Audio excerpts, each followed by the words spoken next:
take us through that scramble on the last drive? Yeah, we expected a man coverage. They got into a type of like match zone, so they covered up our routes, and I got out to the left, and at that point in the game, yards were more important than getting out of bounds. And so with the 3 timeouts, I tried to just cut through, and I think it was Justin Watson. I haven't seen the video, but I thought he got a great block. I think it was him, and I was able to get down the field and get out of bounds. Kind of fumbled out of bounds, but I got out of bounds, and so I got us in field goal range. Patrick, how is it before the play that it's just in your mind you can get extra yards there and not go out of bounds? Do you think of it as you're running? Can you kind of take us through where you are? Yeah, I think it's just certain times in games. It's not like I pre-plan like that stuff. It's just whenever it comes down to it, and you got to make the play. I feel like I try to go out there and make the play, and that's why I feel like it happens kind of later in games sometimes. And in the playoffs, you don't want to slide. You have to kind of put your body out there, knowing that you can take hits and stuff like that.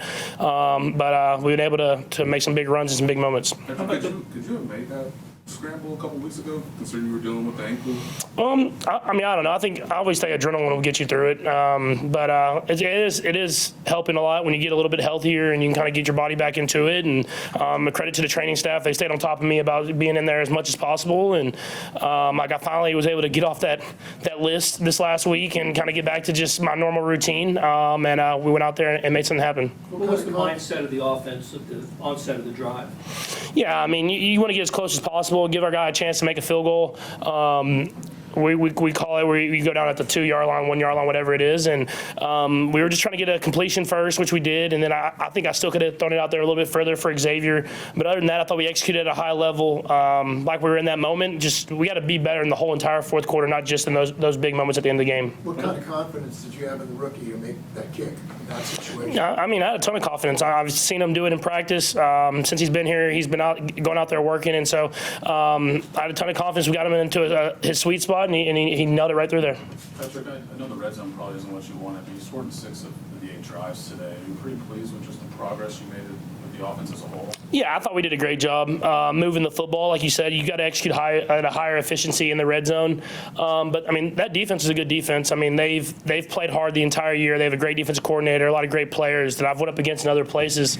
And so I thought we did a good job of executing the offense, moving the ball. But like I said, just in that second half, especially in that fourth quarter, we got to be better. I mean, just putting the game away and not giving them chances. But we were able to do it there at the end. Noah mentioned just the fact that you gave him the answers before the test on his second touchdown, that what coverage was going to come. Can you kind of take us through recognizing that and then going to him on that play? Yeah, it's we go through it every week. It's not just me. I mean, me, the quarterback coaches, and the players, we go through certain checks you get to versus certain coverages. And I was able to see by the way they lined up, they were getting into their cover zero look. Just alerted the guys to make sure they saw that what I saw, gave the check at the line of scrimmage.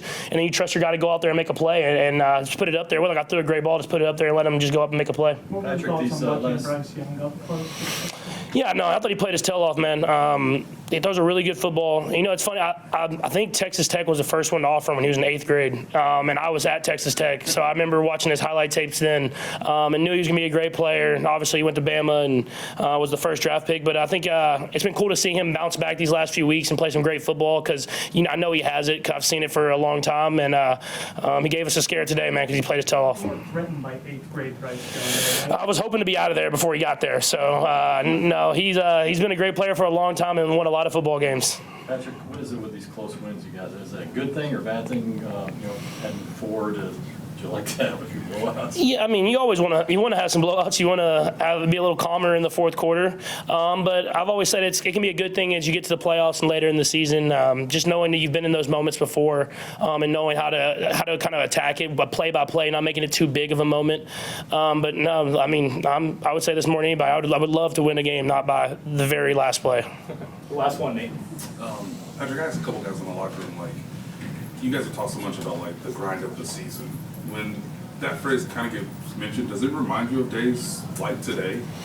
Yeah, for sure. I mean, it's all about getting better. I think that's the best thing about playing in the NFL. It's never like the team that's playing the beginning of the season the best is playing the best at the end of the season. It's about just constantly getting better, and you know it's going to be a grind. And I think we've done a great job of that. Coach Reed does a great job of planning it so that we're playing our best football at the end of the year.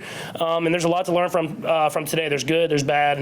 We got to just go back, learn from that, and then know that we have a short week against a hungry football team in the Raiders that is coming to our house.